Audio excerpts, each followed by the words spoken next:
ओम श्री परमात्मने नमः। आज हम चर्चा करेंगे शांभवी महामुद्रा की। शांभवी महामुद्रा एक यौगिक क्रिया है जिसके अभ्यास से जीवन को उच्च स्तर तक पहुंचाया जा सकता है।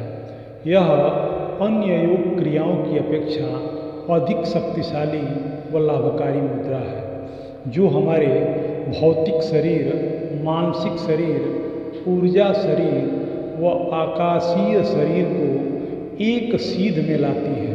अर्थात प्रकृति की सभी ऊर्जाएं आपके हित में कार्य करने लगती हैं। इसके अभ्यास से आप मानसिक, शारीरिक तथा अन्य सभी प्रकार के भौतिक व अभौतिक ऊर्जा को एकत्रित कर सकते हैं, अपने जीवन को व्यवस्थित कर सकते हैं। इसके नियमित अभ्यास से आप अपने जीवन को अद्भुत तरीके से बदल सकते हैं और जीवन आनंदमयी बना सकते हैं। शांभवी महामुद्रा कई श्वास तकनीकों की एक एकीकृत प्रणाली है जिसमें पारंपरिक राजयोग के कई अंग या योग सूत्र में महर्षि पतंजलि द्वारा वर्णित योग शामिल है।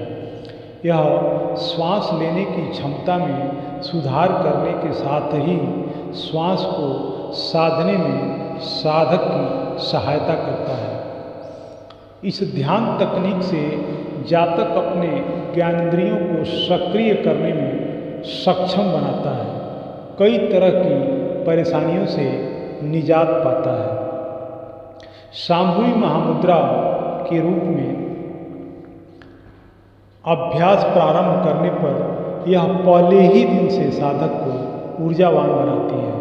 यह केवल इसलिए है क्योंकि यदि आप महामुद्रा को सही तरीके से लागू करते हैं तो आपकी खुद की ऊर्जा एक ऐसी दिशा में बदल रही है जो आमतौर पर कभी नहीं बदलती है। अन्यथा आपकी ऊर्जा विभिन्न संवेदी प्रतिक्रियाओं में फैल जाती है। यह ऐसा है जैसे आप किसी चीज़ को देखते हैं, आप कुछ समय बाद थक जाते हैं तो सिर्फ आंखें ही नहीं पूरा शरीर थक जाता है, क्योंकि हर बार जब आप किसी चीज़ पर ध्यान देते हैं तो आप ऊर्जा खोते हैं। यदि प्रकाश की एक किरण आप पर आती है तो आपको इसे देखने के लिए ऊर्जा का नुकसान होता है। यदि कोई आवाज़ आप पर आती है तो आपको उसे सुनने के लिए भी ऊर्जा का उपयोग करना पड़ता है। इस क्रिया से हम इसे इस प्रकार से मोड़ सकते हैं कि हमें लाभ हो। शांभवी महामुद्रा को कैसे करें, इसके लिए हम यहाँ पर आपको चरणबद्ध तरीके से बता रहे हैं।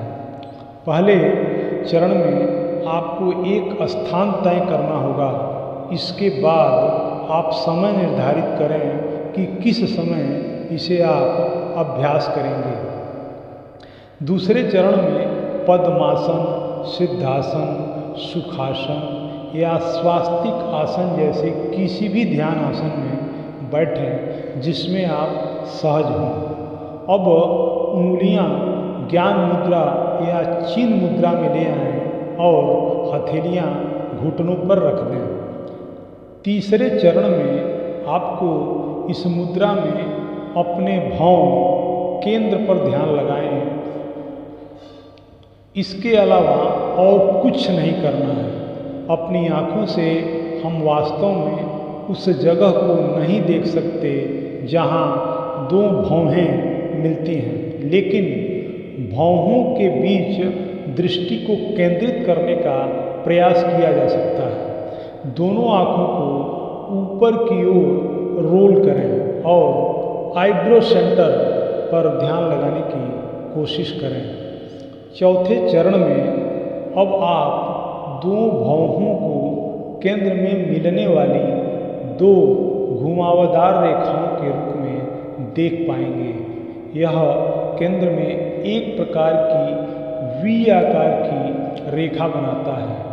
वी आकार की रेखा के निचले केंद्र क्षेत्र में इस बिंदु पर आँखों को एकाग्र करें। जब तक आप कर सकते हैं तब तक इस स्थिति को बनाए रखें। 5वें चरण में प्रारंभ में आँख की मांसपेशियों को कुछ सेकंड या मिनटों के भीतर दर्द शुरू हो जाएगा, तो आँखों को आराम दें और इसे सामान्य स्थिति में वापस लाएं। कुछ समय के लिए आराम करें और फिर से प्रयास करें। अभ्यास के साथ व्यक्ति अधिक समय तक इस ध्यान को बनाए रख सकता है। ध्यान रखें, अभ्यास के दौरान सामान्य रूप से श्वास लें। जैसे ही आप ध्यान तकनीक के साथ आगे बढ़ते हैं, आपकी श्वास धीमी हो जाएगी और अधिक सूक्ष्म हो जाएगी। शांभवी महामुद्रा एक गहरी अवस्था में ले जा सकती है। ध्यान मुद्रा समस्त चक्रों को सक्रिय करती है। इस मुद्रा को करने से साधक को कई तरह के लाभ मिलते हैं, जो मैं आपको बताने जा रहा हूँ। शांभवी मुद्रा आज्ञा चक्र को जगाने वाली एक शक्तिशाली क्रिया मानी जाती है। आपको बता दें कि आज्ञा चक्र निम्न और उच्च चेतना को जोड़ने वाला केंद्र है। इससे आप अपने ध्यान को नियंत्रित कर सकते हैं। इस मुद्रा से आपको शारीरिक लाभ तो हासिल होगा ही, इसके अलावा यह मुद्रा आपकी आँखों के स्नायुओं को भी मजबूत बनाता है और एकाग्रता बढ़ाने में मदद करता है।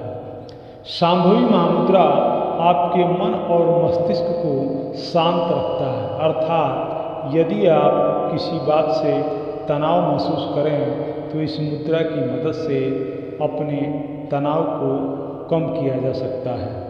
यह आपके प्रतिरोधक क्षमता को भी मजबूत करता है, जिससे आप कई रोगों से लड़ने में सक्षम बनते हैं। आपके शरीर में संतुलन बनाने में इसकी सहायता करता है, जिससे आप अपने ऊर्जा का बेहतर तरीके से उपयोग कर पाते हैं। शांभवी महामुद्रा करने पर आप योग की उच्चतम अवस्था को प्राप्त कर सकते हैं। अपने समस्त मित्रों से निवेदन करूंगा कि शांभवी महामुद्रा का किसी योग्य गुरु के निर्देशन में अवश्य लाभ लें। हरि ओम तत्सत।